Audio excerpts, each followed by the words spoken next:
This tutorial is going to show you how to successfully draw and shade a glass.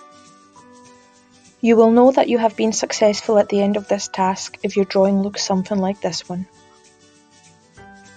As always, we are going to start off doing a straight line through the middle, which will be our symmetry line for our object. We are then going to use two horizontal lines, one at the top and one at the bottom, to determine the scale of our object. Our glass is going to fit into this perimeter. We are now going to create a basic 2D shape of our object, joining up the line at the top and bottom. In order to take my drawing to the next level and make it look three-dimensional and realistic, I'm now going to round off my ellipse at the top. I'm going to do the same thing to the ellipse at the bottom. As you can see clearly, my object is now starting to look like a glass, which is bigger at the top and becomes smaller at the bottom. The next step is to take into account the unique shape of the glass. The shape at the very bottom of the glass, in fact, is not going to be round all the way. There's going to be a rectangular element to it. Now that I'm happy with the shape that I created for my glass, I can go ahead and use my pencil to apply more pressure to make a more visible outline. I can also go ahead and use my rubber to rub out any guidelines and lines that I don't need anymore. My goal for this drawing is to make it as realistic and resembling the real life glass as possible. In order to do that, I'm going to start and draw more ellipses as they go down my whole glass. There are lots of crisscrosses and line work visible as well, so I'm going to go ahead and take my time to draw all that in. Do not worry if some of the planes which you have done end up all different sizes. In real life, not everything is always the same size. Please consider perspective and how close you're sitting to your glass. The rule for that is, the thing that is closest to you will appear to be bigger. In this case, the crisscross appears to be wider.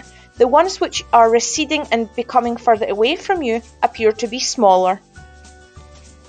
After completing this line drawing, I can now determine that my point of light is going to be in the top left. Before starting to create your shadows on your object, you need to be aware of where the shadows will go. You're going to create a tonal value strip of values from 5 to 1, 5 being your darkest and 1 being your lightest. The easiest way to do that is to create 5 boxes that are all of the same size and start shading 1, 2, 3, 4 and 5 and then covering up number 1 and shading only 2, 3, 4 and 5 and doing the same thing for all of them until your number 5 is your darkest part of your whole strip. Use your tonal value range to determine the lightest, medium and dark parts of your drawing.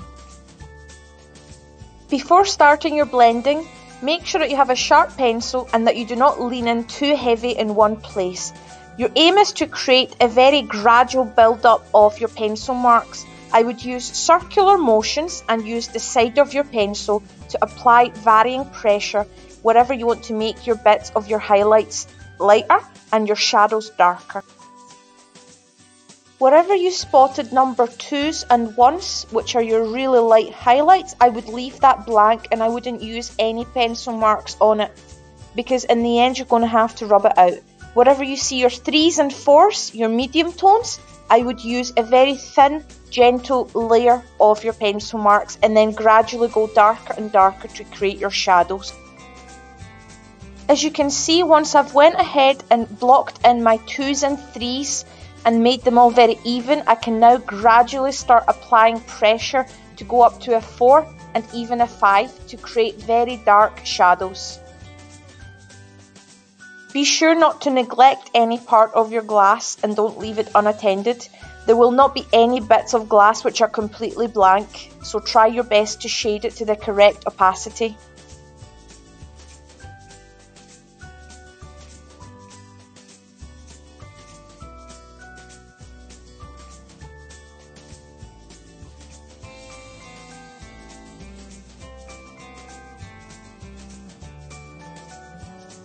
I am now happy with my shading and I can clearly distinguish between my 1, 2, 3, 4 and 5. I am now going to go ahead and use my rubber as a drawing tool and I'm going to try and show the see-through quality of the material that is glass. There's going to be lots of light transmitted through it, so it's important for me to use my rubber and rub out any extra highlights that are there. In order to add the finishing touches to this drawing, I now need to make my object not float in space, but sit on a table. The easiest way to do that is to project a dark shadow opposite side of the light source. The shadow stays the strongest and darkest the closer it sits to the object. The further away it recedes away from the object, the lighter it becomes. Now let's not forget to add all the finishing touches to the shadow on the table. The shadow on the table is going to be rich in all the nice highlights projected from this source of light on the left hand side. I'm going to use my rubber as a drawing tool, and as though it was a pencil, I'm going to create a nice pattern of light which is projected from the glass. And here you have my finished glass drawing. You would have been successful in this drawing if you have used your rubber as a drawing tool, if you have used your 1, 2, 3, 4 and 5 tonal value range to determine the shadows and highlights in your drawing, and if you have helped yourself at the very beginning using your guidelines.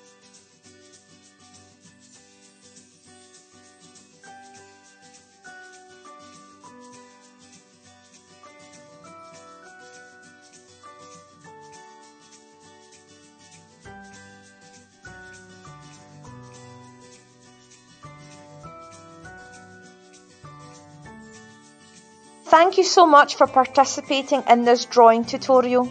See you next time.